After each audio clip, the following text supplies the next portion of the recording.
एक मित्र 4-6 दिन पहले मेरे पास आए। उन्होंने कहा कि आप कहते हैं कि बंबई में रह के और ध्यान हो सकता है, इस सड़क का क्या करें, भोंपू का क्या करें, ट्रेन जा रही, सीटी बज रही, इसका क्या करें। मैंने उनसे कहा ध्यान मत दो। उन्होंने कहा कैसे ध्यान ना दे, खोपड़ी पर भोंपू बज रहा है, नीचे कोई हान बजाए चला जा रहा है, ध्यान कैसे ना दे। मैंने उनसे कहा एक प्रयास करो, भोंपू कोई नीचे बजाया जा रहा है, उसे भोंपू बजाने दो। तुम ऐसे बैठे रहो, कोई प्रतिक्रिया मत करो कि भोंपू अच्छा कि भोंपू बुरा, कि बजाने वाला दुश्मन कि बजाने वाला मित्र, किसका सिर तोड़ देंगे अगर आगे बजाया। कुछ प्रतिक्रिया मत करो, तुम बैठे रहो, सुनते रहो, सिर्फ सुनो। थोड़ी देर में ही तुम पाओगे कि भोंपू बजता भी हो तो भी तुम्हारे लिए बजना बंद हो गया। एक्सेप्ट इट, स्वीकार करो। जिस आदत को बदलना हो उसे स्वीकार कर लो, उससे लड़ो मत, स्वीकार कर लो। जिसे हम स्वीकार कर लेते हैं उस पर ध्यान देना बंद हो जाता है। क्या आपको पता है, किसी स्त्री के आप प्रेम में हो उस पर ध्यान होता है, फिर विवाह करके उसको पत्नी बना लिया, फिर वो स्वीकृत हो गई, फिर ध्यान बंद हो जाता है। जिस चीज को हम स्वीकार कर लेते हैं, एक कार आपके पास नहीं, वो सड़क पर निकलती है चमकती हुई, ध्यान खींचती है, फिर आपको मिल गई, फिर आप उसमें बैठ गए, फिर थोड़े दिन में आपका ख्याल ही नहीं आता कि वो कार भी है चारों तरफ जो ध्यान को खींचती, तो वो स्वीकार हो गई। जो चीज स्वीकृत हो जाती है उस पर ध्यान जाना बंद हो जाता है। स्वीकार कर लो, जो है उसे स्वीकार कर लो। अपने बुरे से बुरे हिस्से को भी स्वीकार कर लो।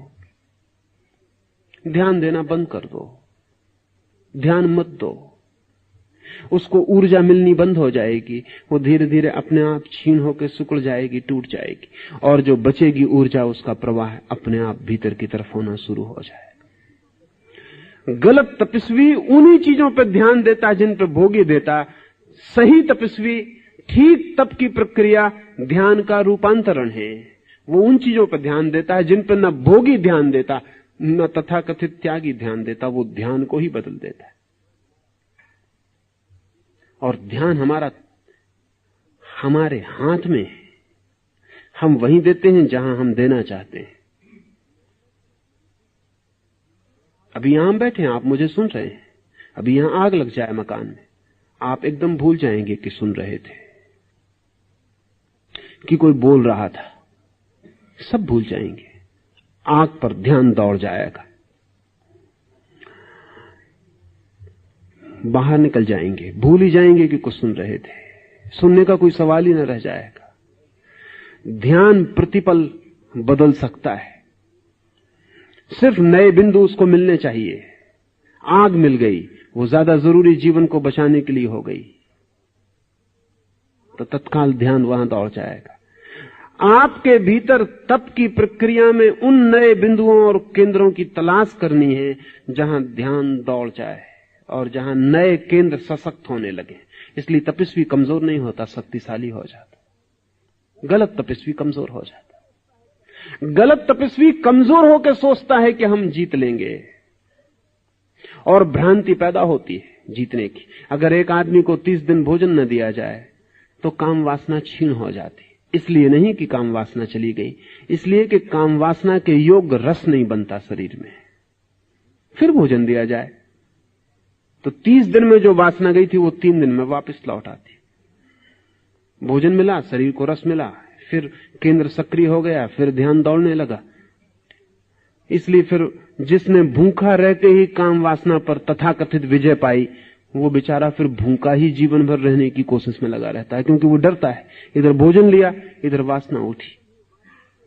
मगर ये निपट पागलपन है, वासना के बाहर हुए नहीं। ये सिर्फ कमजोरी की वजह से वासना को शक्ति नहीं मिल रही है। असल में आदमी जितनी शक्ति पैदा करता है उसमें कुछ तो जरूरी होती है जो उसके रोज के काम में समाप्त हो जाती है। एक खास मात्रा की कैलोरी उसके रोज के काम में, उठने में, बैठने में, नहाने में, खाने में, पचाने में, दुकान में आने में जाने में व्यय हो जाती, सोने में व्यय हो जाती। उसके अतिरिक्त जो बचती है वो उस केंद्र को मिल जाती जिस पे आपका ध्यान है, द सुपरफ्लुअस। जो अतिरिक्त है। अगर समझ लें कि 1000 कैलोरी मान लें कि आपके रोजमर्रा के काम में खर्च होती है और आपके भोजन और आपकी व्यवस्था से आपको 2000 कैलोरी शक्ति शरीर में पैदा होती है, तो आपका ध्यान जिस केंद्र पर होगा 1000 कैलोरी जो शेष बची है उस केंद्र पर दौड़ जाएगी। उसको कोई रास्ता नहीं, ध्यान ही रास्ता है, ध्यान ही एरो है जिससे वो जाएगी। उसको और कुछ पता नहीं कहां जाना है। आपका ध्यान उसको खबर देता है कि यहां जाना है, वो वहां चली जाती है। अब अगर आपको झूठे तप में उतरना है तो आप भोजन इतना कर दें कि 1000 कैलोरी से ज्यादा आपके भीतर पैदा ना हो, फिर आपको ब्रह्मचर्य सधा हुआ मालूम पड़ेगा, क्योंकि आपके पास अतिरिक्त शक्ति बचती नहीं जो कि सेक्स के केंद्र को मिल जाए। 1000 शक्ति पैदा होती है, 1000 आप खर्च कर लेते। इसलिए तपस्वी खाना कम कर देता है, पैदल चलने लगता है, श्रम ज्यादा करने लगता है और खाना कम करता चला जाता है। ये दोहरी प्रक्रियाएं करता है ताकि शरीर में शक्ति कम हो और शक्ति व्यय ज्यादा हो। वो मिनिमम पर जीने लगता है, न होगी अतिरिक्त शक्ति न वासना बनेगी, मगर इससे वो वासना से मुक्त नहीं होता। वासना अपनी जगह खड़ी, वासना का केंद्र प्रतीक्षा करेगा, अनंत जन्मों तक प्रतीक्षा करेगा, कहेगा कि जिस दिन शक्ति ज्यादा हो मैं तैयार हूं। ये सिर्फ भय में जीना है, इस जीने से कहीं कुछ उपलब्ध नहीं होता। इससे प्रकृति तो चूक जाती है, संस्कृति नहीं मिलती, सिर्फ विकृति मिलती है और एक भयभीत चेतना रह जाती है पीछे। नहीं, ये नहीं है मार्ग। ठीक पॉजिटिव ऑस्टेरिटी का, ठीक विधायक तप का मार्ग है। शक्ति पैदा करो, ध्यान रूपांतरित करो, ध्यान नए केंद्रों पर ले जाओ ताकि शक्ति वहां जाए। इसे हम धीरे धीरे जब और गहरे उतरेंगे ध्यान के परिवर्तन के लिए, तो ये प्रक्रिया ख्याल में आ सकेगी। लेकिन सबसे पहले तो ये ख्याल में ले लेना चाहिए कि मेरी अतिरिक्त शक्ति किस केंद्र से व्यय हो रही है। उसके विपरीत जो केंद्र है उस केंद्र पर ध्यान को लगाना पड़ेगा।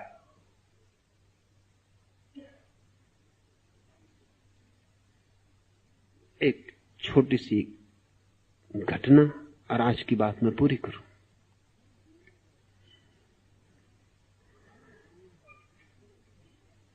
धर्म गुरुओं का एक सम्मेलन हुआ है। बड़े धर्म गुरु उस देश के एक नगर में इकट्ठे हुए। 4 बड़े धर्म हैं उस देश में, चारों के 4 बड़े धर्म गुरु एक निजी वार्ता में लीन है।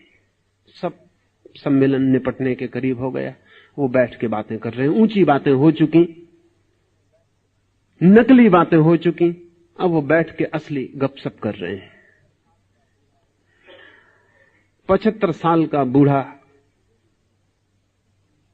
धर्मगुरु कहता है कि हो गई वे बातें, सुन गए लोग, लेकिन तुम्हारे सामने क्यों मैं छिपाऊं, और मैं आशा करता हूं तुम भी ना छिपाओगे। अच्छा होगा कि हम बताएं कि असली जिंदगी हमारी क्या है। मैं तो एक ही चीज से परेशान रहा हूं, वो धन, और दिन रात धन के विपरीत बोलता हूं, पर धन पे मेरी बड़ी पकड़ है। एक पैसा भी मेरा खो जाए तो रात भर मुझे नींद नहीं आती, या एक पैसा मिलने की आशा बंध जाए तो भी रात भर एक्साइटमेंट रहता और नींद नहीं आती। बड़ी धन ही मेरी कमजोरी, बड़ी मुश्किल है, इसके पार में नहीं हो पा रहा। क्या आप में से कोई पार हो गया तो बताए। दूसरों ने कहा पार तो हम भी नहीं हुए, हमारी अपनी अपनी मुसीबतें हैं। एक ने कहा मेरी मुसीबत तो ये अहंकार है, इसके लिए ही जीता हूं, इसी के लिए उठता हूं, इसी के लिए बैठता हूं, इसी के लिए अहंकार के खिलाफ भी बोलता हूं, पर है यही, इससे मैं बाहर नहीं हो पाता। तीसरे ने कहा मेरी कमजोरी तो ये काम वासना है, ये स्त्रियां मेरी कमजोरी हैं, दिन रात समझाता हूं, प्रवचन करता हूं, ब्रह्मचर्य का व्याख्यान करता हूं चर्च में, लेकिन मैं उस दिन बोलने में मजा ही नहीं आता जिस दिन स्त्रियां नहीं आती। खुद ही मजा नहीं आता बोलने। जिस दिन स्त्रियां आती उस दिन मेरा जोश देखने लायक रहता। उस दिन जब मैं बोलता हूं तो बात ही और होती। लेकिन अब मैं जानता हूं भली भांति कि वो भी काम वासना ही मेरी, उसके मैं बाहर नहीं हो पाता। चौथा आदमी मुल्ला नसरुद्दीन था। वो उठ के खड़ा हो गया। उसने कहा कि क्षमा करें, मैं जाता हूं। उन्होंने कहा लेकिन तुमने अपनी कमजोरी ना बताई। उसने कहा मेरी सिर्फ एक कमजोरी है, वो है निंदा। अब मैं नहीं रुक सकता एक भी क्षण। पूरा गांव मेरा राह देख रहा होगा। जो मैंने यहां सुना है वो मुझे कहना होगा। क्षमा करें, मेरी एक ही कमजोरी है, अफवाह। और अब मेरा रुकना मुश्किल है। की कोशिश की, तू ठहर भाई, तेरी ये कमजोरी थी तो तूने पहले क्यों ना कहा? इतनी देर चुप क्यों रहा?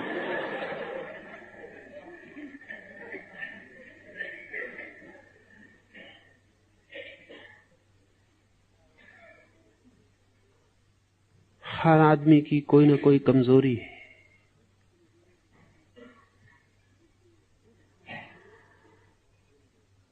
उस कमजोरी को ठीक से पहचान ले, उसी में आपकी ऊर्जा व्यय होती है। मुल्ला ने कहा कि तब तक तो मैं बैठा रहा जब तक मैं पूरा न सुन पाया, लेकिन जब मैंने पूरा सुन लिया तो जग गई मेरी शक्ति। अब इस रात सोना मेरे बस में नहीं। अब जब तक एक एक शक्ति जग गई मेरी। वो जो कमजोरी है हमारी, वही हमारी शक्ति का निष्कासन है। वहीं से हमारी शक्ति व्यय होती। मुल्ला तब तक बिल्कुल सुस्त बैठा था, जैसे कोई प्राण ही ना हो। अचानक ज्योति आ गई, प्राण आ गए, चमक आ गई। मुल्ला ने कहा कि गजब हो गया। कभी सोचा भी ना था कि इस कॉन्फ्रेंस में और ऐसा आनंद आने वाला है।